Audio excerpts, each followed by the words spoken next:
might have to sound boost We're this. on the record. This is State of Idaho versus Brian Kohberger, case number CR 29222805. Mr. Kohberger is in the court. He is represented by Ms. Taylor, Mr. Lobston, and Ms. Nassett. The state is represented by Mr. Thompson and Ms. Jennings, also Mr. Nye and Ms. Beatty. And we're here for some motions, discussions. He is. He's tall. Dude, that's a scary presence to have show up in your room out of nowhere at 4 a.m. in the morning, if it's him. And before we get there, I want to address, really everybody, about the revised amended dissemination order. I can speed it up. Apparently there's some misunderstanding about who it applies to and who it doesn't apply to, because what I thought, and this is 100% my responsibility, I use the term agents, and the revised order says that the prosecuting attorneys, defense attorneys, any agents of the prosecuting attorneys and defense attorneys. Oh, I think this is in regards to the gag order. So like they don't want anyone involved with the case talking with the press. But there was one of the victims' families hired an attorney, and the attorney wanted to speak on behalf of the victim's family, I think.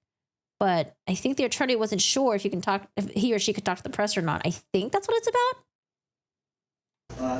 Are affected by this order.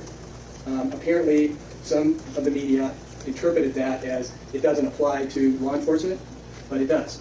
So oh, never mind. Just kidding. I'm wrong. Enforcement is they are agents of the prosecuting attorneys. I mean, I always heard that law enforcement couldn't talk to the media. I'm going to issue another order, another revised order, just to make sure that that is clear, because people seem to be very confused about that. Agent, definition of an agent is one that acts or has the power or authority to act. Another definition is one empowered to act for or represent another. Okay. So I'm going to include law enforcement for the prosecuting attorneys, agents, and for the defense attorneys, investigators. Does this have to do with the New York Times article about how law enforcement was able to build a family tree out in order to identify Kohberger later on? Is that what we're getting in trouble for? Just curious. Bye, Morden. So it's clear. I think it's sort of doubling down on the definition, but apparently that's necessary. I'm also going to add retained expert witnesses for each side because we don't want to have a trial in the media or in the public. We want it to be in the courtroom. Speaking I think of it's that, about your size. Comment on the cameras. Or 6'1". In the courtroom now. And I have deferred my decision about cameras. One of the things that's going to be really important, that is very important, is that the people with the camera and media need to follow the rules. And we've had some issues where people were pushing the envelope, particularly focusing on the tables where counsel sits. You are not to turn your cameras toward the top of those tables. And if you do that, you're probably... Oh, to the top of those tables? Like trying to see some documents or something? I was thinking about like remember the Gwyneth Paltrow one where it's like we can have cameras in the courtroom, but you can only point at the person that's speaking. Don't just randomly just point at Gwyneth Paltrow just because you want to see her reaction, right? But no, when they were pointing at the top of the tables trying to see some documents or something, like this is Judge, by the way. His last name is Judge. Please, Judge. Hi, Judge. Oh, sorry. You're going to have to leave the courtroom. Also, one of the things that happened in the Daybell case is that the cameras just continued to focus on the defendant. Don't do that. That's what brought the cameras to have to leave the courtroom. Okay, the Gwyneth Paltrow one, okay. In that case.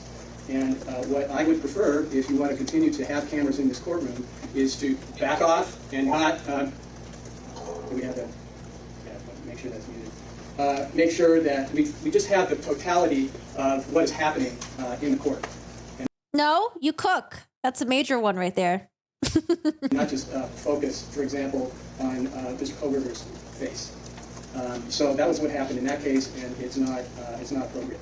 Okay. Okay, Judge. One other reminder to council, speak, and this is to myself, to speak into the microphone. Hi, so Joe. We got a good record. All right, I think those are... Oh, thank you. Please, Judge. Please. I love it when judges remind people to speak into the microphone. Okay, we need to hear it clearly. Thank you. General announcements or cautions. And I think we've sort of boiled things down to some issues on motion to compel discovery. Okay. Some of those issues have been resolved, some have not. So let me go to you, Ms. Taylor, to start off. Where do we start?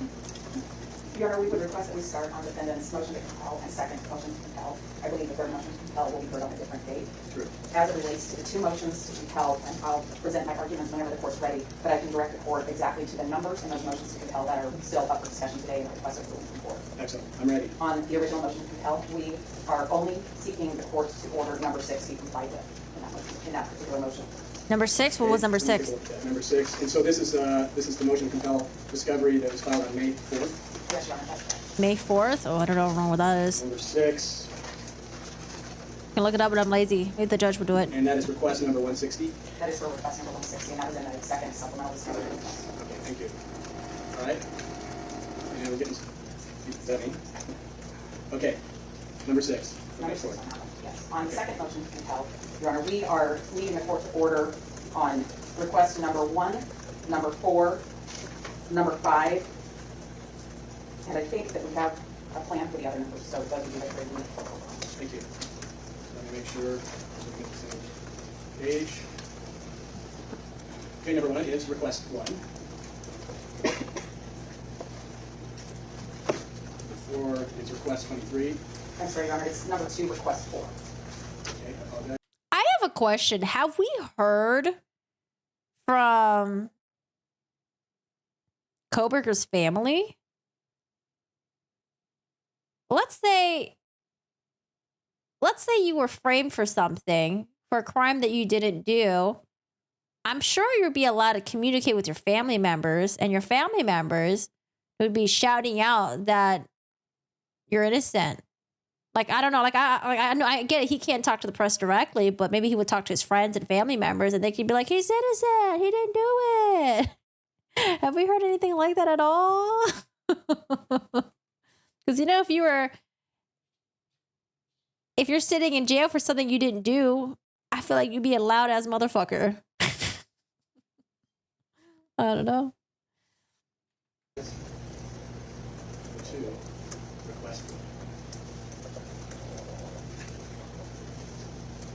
4. I'm saying that, like, you know, for normal people who are framed, right? You think you would hear something, you know? He's saying that he didn't do it. I mean, I haven't heard anything from his family or anything, or his friends saying, like, he's innocent, you know? I'm sure he's talking to someone. Maybe no one wants to talk to him.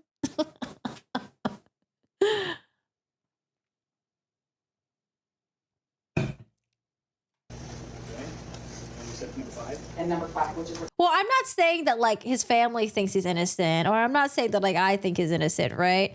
I think he's fucked. But what I'm saying is that, like, you know, if he really didn't do it, you would hear something about, like, you know, him saying that, like, oh, it wasn't me. Like, get me out of here. Get me out of here.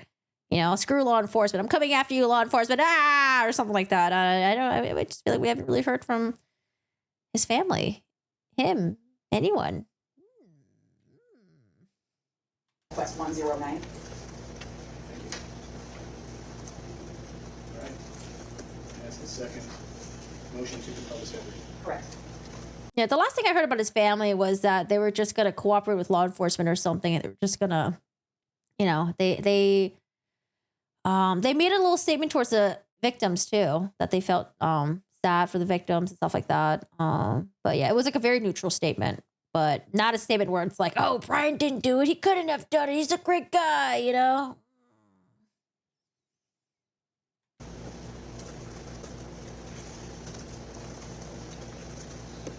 All right. You want to make an argument about those? I will do. Okay, go ahead. Thank you. Your Honor, first, I want to start with talking about the discovery process. As the court knows, we have been representing Mr. Kohberger since the very end of December All right, these are the court documents that I was reading earlier. of 2022. And during the course of the last several months, there has been a lot of discovery that's been requested and a lot that's been supplied. I come here asking the court to compel discovery. I'm seeking an order directing that we receive this discovery. I'm not seeking any other kind of sanction. I don't come here saying that the prosecutor has done something wrong. I come here saying that there are things that we have a disagreement about whether I should get them or when I should get them, and we seek a court order to assist us in this regard. Ooh, Yesterday, okay. we filed an exhibit that related to our motions to compel, and the purpose of that exhibit was to show the court how the discovery is coming in and what we are weeding through to try to find the information, and to let the court know that our office is making extraordinary efforts. Mr. Kohberger's team works nonstop, and when we ask for discovery, it's because we have reason to believe it exists. So I wanted the court and counsel to be aware it's not a fishing expedition. These are real items that are really necessary to investigate this case and prepare Mr. Kohberger's defense. So with that as the background and the frequent communication with the prosecutor's office to try to obtain the materials we need, we have come to an impasse in a few areas, and that's what brings us to court today. As the court knows, discovery is governed by statute 1309 and Idaho Criminal Rule 16. And the purpose of discovery is really to prevent an unfair trial, to prevent trial by surprise, and also to protect a charged person's rights to meet their defense. It protects their Sixth Amendment rights to have a sufficient Who the camera person right now? What did the judge just say? You can't be just facing the camera, the judge. Kohberger. At least being conspicuous about it. Have Ann Taylor in the frame too. Yeah, get us kicked out, cameraman. I prepared counsel, I should say, as we have a duty to investigate the case. So in preparing our case for Mr. Kohberger, we asked for several things that we still need. I'll talk first about request number 6 in the first motion to compel, and that stems from discovery request 160. It's training records. These are training records of 3 specific police officers.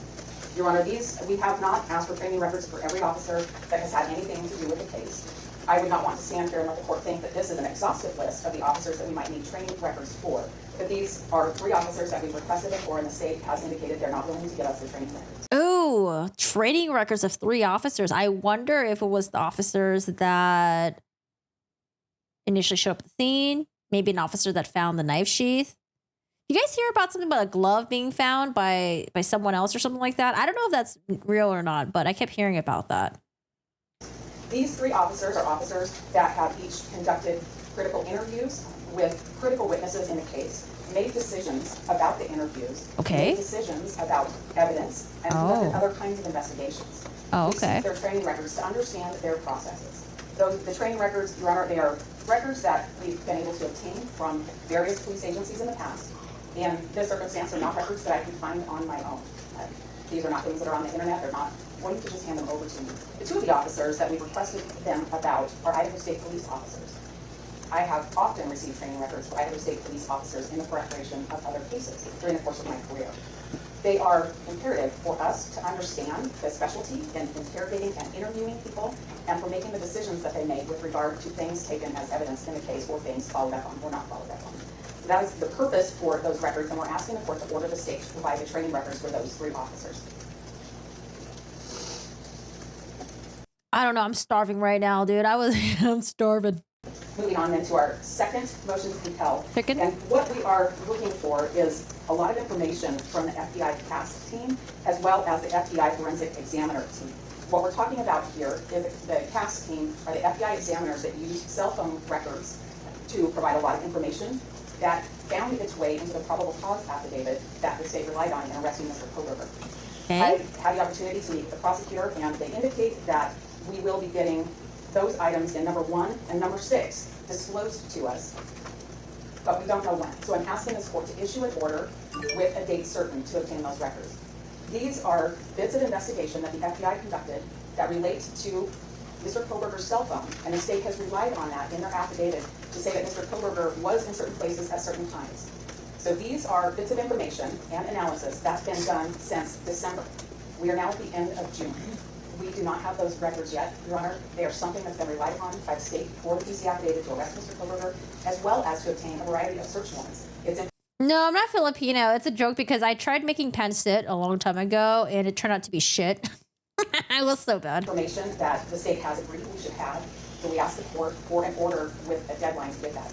I want the court to know I don't think that Mr. Thompson or Ms. Jennings are trying to withhold this. I think they'll give it to me when they have it, but I think an order from the court saying this is the date certain may help them get the information a little bit more rapidly. Okay, so she wants it ASAP. I'll move on to our last request, and that's number 2 in the second motion to compel, request number 4, and that has to do with the FBI forensic examiner that told the state to look for a white Hyundai Elantra. This is the Okay. Examiner that originally there were certain years looked for, and that year range was expanded. I believe I have the communications between the police department and the FBI about how that date range changed, but what I don't have is a report from the Examiner. I did receive the CD, curriculum vitae, from about the Examiner late yesterday from the prosecutor's office, so I'm asking the court to order a deadline for the report to be given to the defense. Bye, Again, Queen. The court's read the probable cause affidavit that led to Mr. Kohberger's arrest, and the court can see that this vehicle identification was heavily relied on by the state to arrest Mr. Kohberger, as well as to obtain a lot of other search warrants. This is information that is very necessary for us to prepare our case. I don't think Mr. Thompson and Ms. Jennings are withholding anything. I think they don't have it, but I think I thought they just didn't they look through like neighborhood cameras and stuff like that, traffic light cameras or something, to see what cars was in the area during the murders. we need a court order with a deadline so that we can get that. As the court is aware, the state has a duty to provide discovery to the defense. As the court is aware that not producing discovery, especially when it's material, can be a due process violation. And as the court is aware, the state has filed its notice of intent to seek death against Mr. Kohberger. These are critical, relevant materials, all of them, including the police training records. They're necessary for us to prepare and present our defense of Mr. Kohberger. They're necessary for us to do our investigation. They're necessary for us to prepare our case and our motion practice moving forward. These are things that we need to have. There is a heightened standard now that the state has filed its notice of intent to seek death, and these are very relevant, critical bits of information. They are discoverable, and we're asking the court to order that they be supplied to us. Why are you bringing Gandalf into this? Mr. Thompson or Ms. Jennings? Ms. Jennings. So, Ms. Taylor's correct. Talking about the prosecutor? She has everything that the state has in our possession. And we have worked diligently and consistently in getting her all the information that we have in a quick fashion. To date, we have discovered approximately about 13,000 pages of reports. 13,000? photographs, over 13,000 photographs? 10,000 tips, and over 51 terabytes of audio and video information. So we are down to just a few points of disagreement. Sorry, Mike. Oh, is it okay if I Yes, say- yeah, that's fine, thank you. First, Thanks, Judge. with regard to item number 6 on the defendant's first motion to compel discovery, this involves training records of a couple of officers. Again, these are officers who the state would argue are not material to the case. They've interviewed other witnesses. They wouldn't even be called by the state to testify at trial. Okay. And the state objects to this because training records of specified officers aren't included within Rule 16. And they haven't offered any reason as to why this would be needed for the preparation of their case. Again, these are investigators who have gone out and just interviewed some witnesses within the case. So we'd ask that you rule that this is outside Rule 16. I would just remind the court that several hundred investigators have been involved in this case. Our concern with allowing training records for these few, which we can't understand why there's a substantial need for these particular ones, wouldn't open the door to us then having to go and obtain training records for these hundreds of other investigating officers who've been involved, some of which are outside of our control. Moving on to the second motion to compel. As to item number 1, regarding cast information. Ms. Taylor has everything that we have. I've also I don't know if you give him like a little hat. It looks more like an Amish dude, but maybe he could be a grand wizard. I can't see from his face. that includes reports from MPD officers. What she is seeking is a specific report from the FBI CAS team, which I have indicated to her is in its final stages of review, and we are anticipating receiving sooner rather than later, and as soon as we do, we will turn that over. Sooner than later. Well, I don't have a date certain, but within the next few weeks. Phew, few weeks. I think Ms. Taylor wants a date. I don't have a If I'm not date. mistaken. I've asked for a date, but that is not how the federal bureaucracy works. That's, how about we say something like July 14th, unless there's some reason that they can't get that to you. No objection. That would be Ms. Taylor? Yes, Your Honor. And then the state has substantially complied with request number 4, which is the same types of information, but related to the identification of the vehicle. Would ask for the exact same date certain of July 14th, only to obtain, if there is one, a potential report that's outstanding. Acceptable. Ms. Taylor? Yes, Your Honor. Again, Oh, we about to get in trouble some again. itch in that. Zooming in on Kohberger. Explore that, see what- Nothing further, I think that takes care of everything. Thank you, Ms. Jennings. Anything to respond to, Ms. Taylor? Yes, Your Honor, I. Who's coming after you? On the police training records. I am aware that over 120 officers were involved in the investigation in this case. I am not asking for all 120 officers. I will tell the court that likely there are other officers training records that I will want.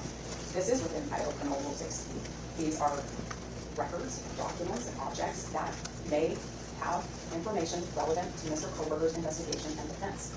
These are records that are likely of witnesses. Whether or not the state calls them, they are likely to be witnesses. The three that I'm asking for now, they have critical roles at various stages. One of the officers did a skilled search for. Dude, this is crazy. The trial is like currently set for October 2nd, I think. Is it October 2nd or mixed? I think it's October 2nd. October 2nd. That's in 4 months, man. That's a lot. That's a lot to do. I wonder if she has any other clients or is Kohberger her only one? She must have other clients as well, dude. Holy shit. This is so much work. 2011 to 2013, a bail offers to get to the FBI to approve this. One of that same officer assisted in the search for witnesses. This same officer interviewed witnesses from the scene of 1122 King Road on the 13th of November. This officer did follow up with some of the key witnesses in the case. This officer signed an Ada County lab agreement, and this officer handled and collected evidence. The second officer that I seek the information from did an interview with a key witness that's expected to testify when this case goes to trial. This officer also mentioned a specialty of working with victims and trauma victims. I think those training records are very relevant. The interview of this key witness was one of multiple interviews of the same key witness by various law enforcement officers. There's a lot of information in the various interviews that's going to come into trial. This officer may well be subpoenaed by the defense to come to trial. That person's training records are very relevant. The last officer did multiple interviews, I think a dozen or so, many of them after the arrest of Mr. Kohberger. This officer also interviewed key witnesses in the case. This officer attended the autopsy proceedings. This officer followed up on tips. This officer made decisions about the tips that were given to law enforcement. And this officer also collected bits of evidence. Those functions that police officers make daily in their jobs, they make decisions about a case that later comes to court. They make decisions about the case the state's going to present against Mr. Kohberger. They talk to key witnesses. How they do their job, how they were trained to do their job, and what they relied on is incredibly important. When they take the stand, they will say, based on my training and experience, Idaho Criminal Rule 16 talks about witnesses. This is information that the defense needs to conduct its investigation. I mean, he may have possibly left a knife sheath at the crime scene. Any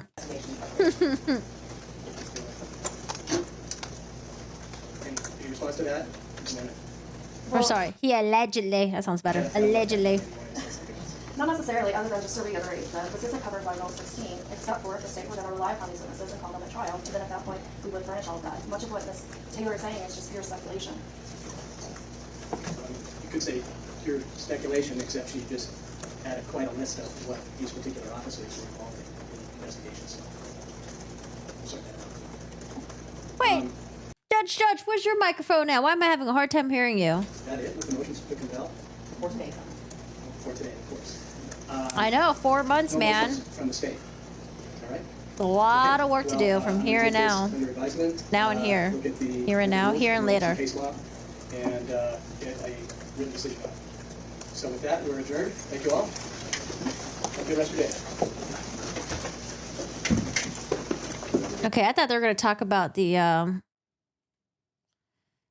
see. Okay, I thought they were going to talk about the whole genetic genealogy stuff. Oh, thank God, it was something else. All right, guys, that's the Kohberger stuff. I don't know. His trial was set for October 2nd. Oh, no, sorry, October 2nd is the Treviso one. When is Kohberger set? Isn't it set for October as well, though? He ain't no Judge Newman. Listen, you haven't given Judge time to shine, okay?